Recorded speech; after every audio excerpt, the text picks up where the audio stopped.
Hello everyone, welcome to the Bucket List Reviews. My name is Gibran and this is the review of Spider-Man Homecoming, the second reboot of a franchise in 15 years. Yeah.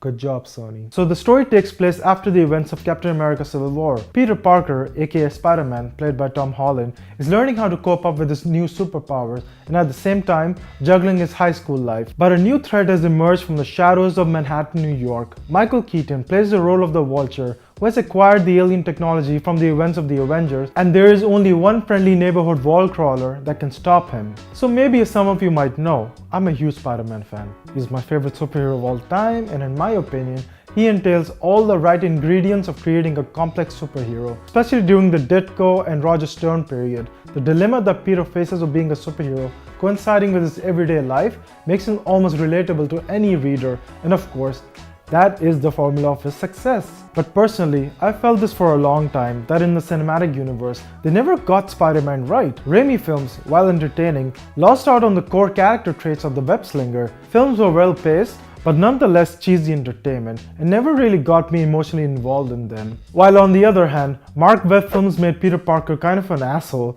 and was never believable as the high school nerd. And as someone who knows the Spider-Man universe quite extensively, Tom Holland, I feel, is the best representation of the wall crawler in every aspect. Now, as many of you would know, this film is a joint merger between Sony Pictures and Marvel Studios, and the improvements are clearly visible from the previous two films. So one of the many correct creative decisions they went with was A young high school Peter Parker, and not a 30-year-old pretending to be a high school student. The conflict of Peter's life lies in the fact that he's a good kid, blessed with superpowers, which might perhaps be a bit too early for him to handle, and we can somehow relate to his cockiness, his mistakes, and his ultimate triumph.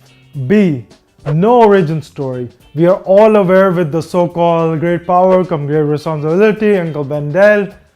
No one needs to see that. So with the origin story out of the way, they focus more on Peter's episodic high school running after the villain of the day events. Personally, I thought this was a great decision because it gives us the insight of Peter as a high school kid who uses intellect to outsmart his opponents, and less as a teenager with superpowers. Many of his great Spider-Man stories stem less from him being a superhero, but more of his trying to adapt to his superhero lifestyle. But let's have a look at the film itself.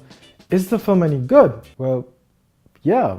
In terms of character development and narrative structure, it pretty much hits all the right check marks. Not only Tom Holland is great as Peter Parker, but Jacob Batalon as Ned Leeds just steals every scene he was in. He has amazing comedic timing, and it's actually cool to have Peter share his secret identity with someone his age who isn't actually a love interest. I think a lot of comedy comes from Peter's friends, and that was really awesome to see. Something that I felt was severely missing in the Spider-Man cinematic universe. As far as Marissa Tomei goes as Aunt May, she's fine. I just wasn't a fan of those Aunt May is so hot jokes in the film. It was really breaking the fourth wall, and it's almost as if everyone knew that she was supposed to be a frail old lady. And then of course, we have Robert Downey Jr. as Iron Man. He's just being himself.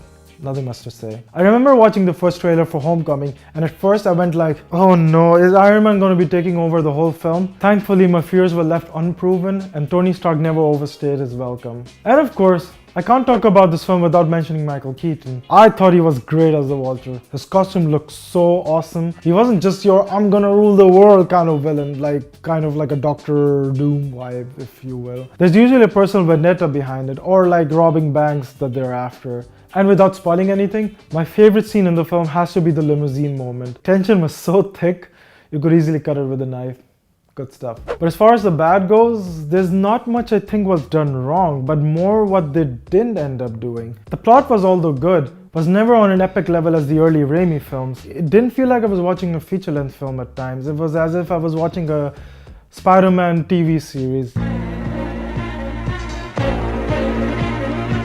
It felt that the weight was missing behind it. And the last act of Homecoming was kind of muddled and incoherent since it takes place in the night and in the dark. That probably took a lot away from the audience interest in the finale of the film. Also, the highly powered Spider-Man suit with tech gadgets took away a lot of fun for me. Spider-Man is supposed to be outsmarting his opponents by his wisecracking and improvising solutions, not using high-tech weaponry. Thank God, they do kind of fix this problem near the end. The humor I feel was very well handled, and I actually laughed quite a lot during this film. If I have to nitpick, it has to be the age-old MCU problem, having a quick one-liner during an emotional scene. For example, There's this one moment in the film when Spider-Man ends up making a mistake and Iron Man is lecturing him. It leads up to the brilliant exchange of dialogue as Peter states, "You can't take away my suit, I'm nothing without it," to which Stark replies, "Then you don't deserve to have it." And just as I was about to say, "Wow, that was a powerful line," you had Tony Stark instantly say, "Wow, great line, somebody should write it down."